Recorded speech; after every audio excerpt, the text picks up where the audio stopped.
வணக்கம். நாம இன்னைக்கு சிங்கிங் பவுல் தெரப்பி பத்தி கொஞ்சம் விரிவாக பார்க்கலாம்.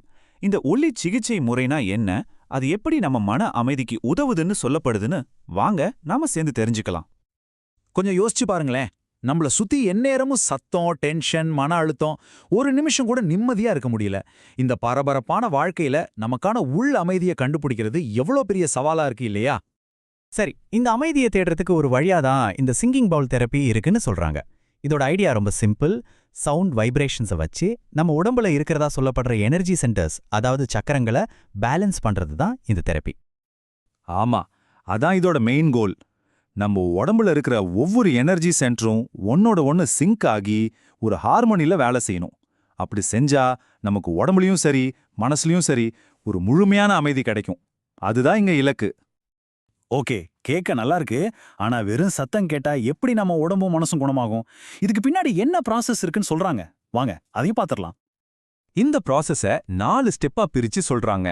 ஸ்டெப் 1, ஒவ்வொரு சக்கரத்துக்கும் ஒரு குறிப்பிட்ட ஃப்ரீக்வன்சி இருக்குமா, அதுக்கேத்த மாதிரி கரெக்டான சவுண்ட் வைப்ரேஷன்ஸை உருவாக்குவாங்க. ஸ்டெப் 2, இந்த வைப்ரேஷன்ஸ் நம்ம உடம்புல எனர்ஜி ஃப்ளோல எங்கேயாச்சும் பிளாக் இருந்தா அதை கிளியர் பண்ணுமா. ஸ்டெப் 3, அப்படி பிளாக்ஸ் கிளியர் ஆனதும் எனர்ஜி மறுபடியும் நல்லா ஃப்ளோ ஆக ஆரம்பிக்கும். ஃபைனலா ஸ்டெப் 4, இதனால எல்லா சக்கரங்களும் பேலன்ஸுக்கு வந்துடும். இதுதான் அவங்க சொல்ற முறை. அப்போ இதனால என்ன ரிசல்ட் கிடைக்கும்? இது வெறும் உடம்புக்கு மட்டும் நல்லது பண்றதில்ல, நம்ம எமோஷனலா, பிசிக்கலா ஒரு முழுமையான வெல்பீயிங்கை நோக்கி போறதுக்கான ஒரு பயணமா இதை பாக்குறாங்க. ஓகே, இது எப்படி வேலை செய்யுதுன்னு பார்த்தோம். இப்போ இதனால என்னென்ன நன்மைகள் கிடைக்கும்னு அவங்க சொல்றாங்கன்னு பார்க்கலாம் வாங்க. முக்கியமா 4 விஷயங்களை ஹைலைட் பண்றாங்க. 1, நம்ம நர்வஸ் சிஸ்டமை காம் பண்ணும். 2, ஸ்ட்ரெஸ்ஸை குறைக்கும்.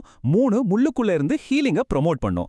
4, ஓவராலா நம்ம எமோஷனல் அண்ட் பிசிக்கல் ஹெல்த்துக்கு சப்போர்ட்டிவா இருக்கும்னு சொல்றாங்க. இதுல பாருங்க, ஸ்ட்ரெஸ்ஸை குறைக்கிறதுன்றது இப்போ நமக்கு எவ்வளவு முக்கியமான ஒரு விஷயம் இல்லையா? சரி, இந்த அனுபவத்துக்கு எவ்வளோ நேரம் ஆகும்? ரொம்ப நேரம்லாம் இல்ல. ஒரு செஷன் ஜஸ்ட் 60 நிமிஷம் தான். அதாவது கரெக்டா 1 மணி நேரம். 1 மணி நேரம்னு பார்த்தோம் இல்லையா? சரி, அதுக்கான செலவு எவ்வளோ ஆகும்னு கேட்டா ஒரு செஷனுக்கு 7500 ரூபான்னு கொடுத்துருக்காங்க. ஆனா இது வெறும் காசு நேரம் கணக்கு மட்டும் இல்ல. இந்த இடம் தங்கள எப்படி சொல்லிக்கிறாங்கன்னு பாருங்களேன். இது ஒளி, ஆன்மா, புத்துணர்ச்சிக்கான ஒரு சரணாலயம் அப்படின்னு. சோ இது வெறும் ஒரு ட்ரீட்மெண்ட் இல்ல, அதுக்கும் மேல ஒரு எக்ஸ்பீரியன்ஸ் கொடுக்கறதா சொல்றாங்க. இங்க ஒரு இன்ட்ரெஸ்டிங்கான விஷயம் இருக்கு. இந்த சிங்கிங் பவுல் தெரப்பிங்கிறது தனியா நிக்கிற ஒரு விஷயம் கிடையாது. இது அவங்களோட ஒரு பெரிய வெல்னஸ் பிலாசபியோட ஒரு பகுதி. அது என்னன்னு நாம இப்ப பார்க்கலாம். அவங்க கிட்ட 2 விதமான அப்ரோச் இருக்கு. முதல் வகை ஹீலிங் தெரப்பீஸ். இது நம்ம இன்னர் ஹார்மனி, எமோஷனல் பிளாக்ஸை ரிலீஸ் பண்றதுன்னு எனர்ஜி லெவல்ல வேலை செய்யுது. 2வது வகை ரிகவரி அண்ட் லாஞ்சிவிட்டி. இது டெக்னாலஜியை யூஸ் பண்ணி உடம்புல இருக்கிற இன்ஃப்ளமேஷனை குறைக்கிறது, பிசிக்கல் ரிகவரியை ஸ்பீடப் பண்றதுன்னு வேலை செய்யுது. சோ நம்ம சிங்கிங் பவுல் தெரப்பி அந்த கேட்டகரியான ஹீலிங் தெரப்பிஸ் கீழ வருது. பாத்தீங்களா, இது அவங்களோட முழுமையான அப்ரோச்சை ரொம்ப தெளிவா காட்டுது. உடம்புக்கு டெக்னாலஜி, மனசுக்கு இந்த மாதிரி எனர்ஜி பேஸ்டு தெரப்பி. இவ்வளவு நேரம் இந்த தெரப்பியோட கான்செப்ட், பிலாசபின்னு பார்த்தோம். சரி, இப்போ இது எப்படி ஒரு தனிப்பட்ட மனுஷனோட பயணமா இருக்குன்னு பார்க்கலாம். அவங்களோட இன்விடேஷன் ரொம்பவே சிம்பிள் அண்ட் டைரக்ட். துண்ணில் உங்கள் பயணத்தை தொடங்குங்கள். இங்க ஒரு விஷயத்தை நோட் பண்ணீங்களா?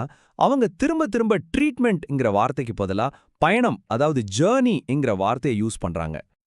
சரி, இந்த விளக்கத்தோட இறுதியில நான் உங்ககிட்ட ஒரு கேள்வியை விட்டுட்டு போறேன். உங்களுடைய சொந்த வாழ்க்கையில, உங்களுடைய வெல்பீயிங்ல இந்த மாதிரி ஒலியும் ஒரு தெளிவான நோக்கமும் என்ன ஒரு பாசிட்டிவான மாற்றத்தை கொண்டு வர முடியும்னு நீங்க நினைக்கிறீங்க? கொஞ்சம் யோசிச்சு பாருங்களேன்.